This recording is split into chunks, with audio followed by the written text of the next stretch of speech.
nkwaniriza natewe mukwano gaffe atugoberera era nga nkujukiza nti subscribe ate tuwerebera okunyiga akadde osobola okufuna notifications. His Excellency Robert Kyagulanyi Ssentamu ne First Lady Barbie Itungo balabiseeko nate bongedde okulumya abayaaye ababiri bano balabiseeko ku mukolo nga banyumye kwegamba ng'olabira ddala kapo ematingira ddala abantu bano bongedde okubanga babalumya emitwe.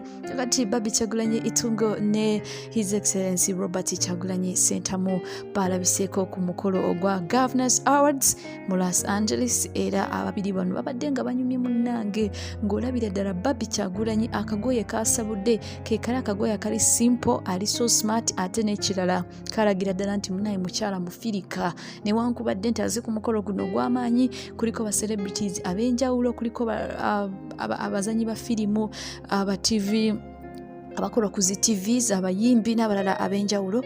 Kigambibwa nti mwana muwala ono ye agenze masono kubanga ate ekintu akikuba. Mwana muwala Barbie Kyagulanyi abadde anyumye ate wekijja ku side ya President Bobi Wine naye nga abadde ekintu yanyumye dda aka NUP takeerabidde naye nga mukamba leera still olabira ddala nti omwana ekintu akitegera bulungi era nga ye designinze bulungi.